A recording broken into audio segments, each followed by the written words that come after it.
ইদানিংকালে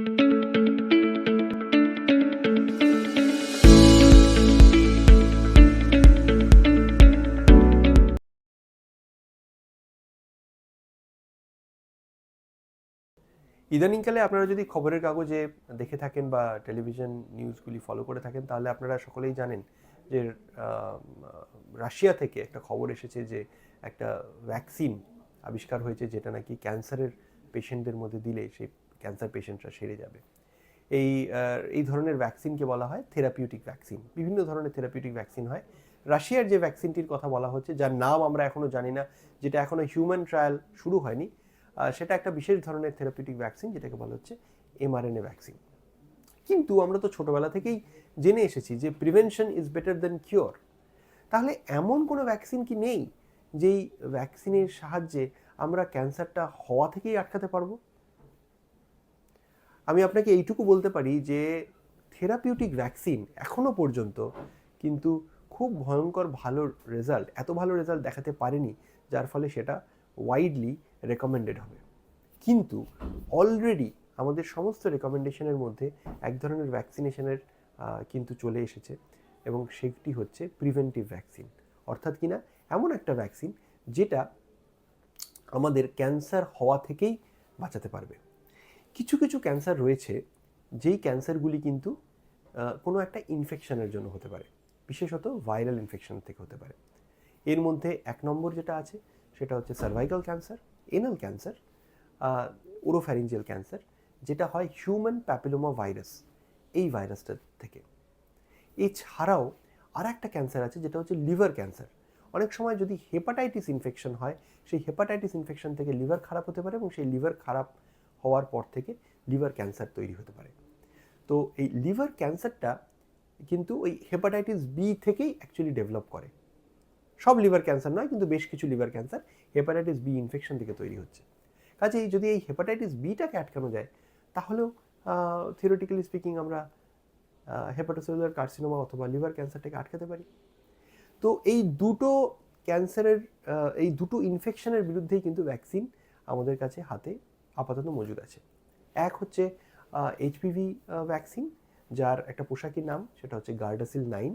এই গার্ডাসিল 9, এই এইচপিভির মাল্টিপল অনেক স্ট্রেন থাকে।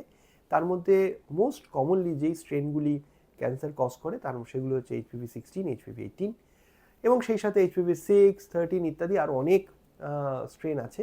এরকম টোটাল 9টা স্ট্রেনের এইচপিভি ভাইরাসকে আটকাতে পারে গার্ডাসিল 9।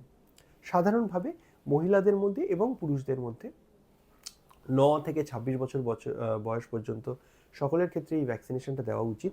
16 বছর বয়স, 9 থেকে 16 বছর অবধি ছেলে বা মেয়ের দুটো ডোজ নিলেই যথেষ্ট, 6 মাসের ব্যবধানে। আর যদি 16 বছর বা তার বেশি বয়স হয়ে যায়, তখন সেক্ষেত্রে তাদেরকে 3টে ভ্যাকসিনের ডোজ নিতে হয়। ফিমেলদের ক্ষেত্রে আমরা বলবো, মহিলাদের ক্ষেত্রে শুধু 26 বছর অবধি নয়, 45 বছর পর্যন্ত কিন্তু এই ভ্যাকসিনেশন ইউজ করে ভালো রেজাল্ট পাওয়া গিয়েছে। কাজেই আপনারা থেরাপিউটিক ভ্যাকসিন যখন আসবে তখন আসবে, কিন্তু ক্যান্সার আটকানোর জন্য কিন্তু অলরেডি এই এইচপিভি ভ্যাকসিন আমাদের সাথে অ্যাভেলেবেল আছে। আপনারা সেটা যে কোনো ছোটো বয়সের বাচ্চাদের মধ্যে দিতে পারেন। 9 বছরের ওপরে হলেই আমাদের কিন্তু এই ভ্যাকসিনের জন্য দেওয়া যেতে পারে। 2 নম্বর যেটা আছে সেটা হচ্ছে হেপাটাইটিস বি ভ্যাকসিনেশন, হেপবি ভ্যাকসিন। এই হেপবি ভ্যাকসিন কিন্তু আপনারা যে কোনো সময় যে কোনো বয়সে নিতে পারেন। যত তাড়াতাড়ি নেবেন তত আপনার সুবিধে, কারণ একবার যদি ইনফেকশন হয়ে যায় তাহলে তো আর সেক্ষেত্রে এই ভ্যাকসিন কাজ করবে না। কাজেই যত কম বয়সে আপনি হেপাটাইটিস বি ভ্যাকসিনটা দিতে পারবেন, তত কিন্তু আপনি নিজেকে লিভার ক্যান্সারের হাত থেকে বাঁচিয়ে রাখতে পারবেন। কিন্তু শুধু এইটুকুই নয়, আরও বেশ কিছু ইনফেকশন রয়েছে যেখান থেকে কিন্তু ইভেনচুয়ালি ক্যান্সার ডেভেলপ করতে পারে। ফর এক্সাম্পল ইবিভি বা এপস্টিন বার ভাইরাস বলে এক ধরনের ভাইরাস রয়েছে, যেটা কিছু লিম্ফোমা অথবা নেজোফ্যারিংস বা নাকের পেছন দিকের যে ক্যান্সারটা, সেটা কজ করতে পারে। কাজে এই ইবিভি ভ্যাকসিনও কিন্তু এই মুহূর্তে তৈরি করা হচ্ছে, পাইপলাইনে রয়েছে, হয়তো কিছুদিন পরে চলে আসবে। সেটাকে আমরা ক্যান্সারের বিরুদ্ধে ইউজ করতে পারি।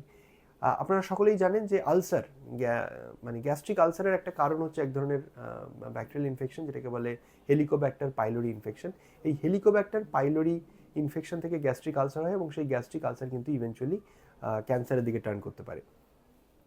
তো এই এইচ পাইলোরি বা হেলিকোব্যাক্টার পাইলোরির বিরুদ্ধেও ভ্যাকসিন এই মুহূর্তে ডেভেলপমেন্টাল স্টেজে রয়েছে। HTLV1 এক ধরনের ভাইরাস, যেটা এই লিম্ফোমা কজ করতে পারে, এবং তাদের বিরুদ্ধেও ভাইরাসের এক্সপেরিমেন্ট চলছে, ট্রায়ালস চলছে এই HTLV-1 ভাইরাসের বিরুদ্ধেও ভ্যাকসিন তৈরির। কাজেই আশা রয়েছে, বিভিন্ন রকমের ভ্যাকসিন এই মুহূর্তে ডেভেলপমেন্টাল পাইপলাইনে রয়েছে, যেগুলি মেবি ইন আর কিছুদিন, আর কয়েক বছরের মধ্যে বাজারে চলে আসবে, যেগুলোর ইউজ করে আপনারা কিন্তু ক্যান্সারের হাত থেকে নিজেদেরকে কিছুটা অংশ হলেও দূরে রাখতে পারবেন। দেখুন, থেরাপিউটিক ভ্যাকসিন এটা একটা গ্ল্যামারাস শব্দ, এখন সবাই সেটা বলছেন, কিন্তু প্রিভেন্টিভ ভ্যাকসিন যেটা আমাদের হাতে আছে, সেটা কিন্তু আপনাকে মনে রাখতে হবে যে এই ভ্যাকসিনগুলো অলরেডি বাজারে রয়েছে, এবং এগুলির সাহায্যে আমরা কিন্তু নিজেদেরকে ক্যান্সারের হাত থেকে দূরে রাখতে পারি। তাই আমি বলবো, HPV vaccine, hepatitis B vaccine অবশ্যই আপনার প্রিয়জনদের মধ্যে যত তাড়াতাড়ি স্টার্ট করতে পারবেন তত ভালো, দিয়ে দিন। তাহলে এই ক্যান্সারগুলোর হাত থেকে অনেকটা আপনারা মুক্ত থাকতে পারবেন। আজকে এই পর্যন্তই। নমস্কার।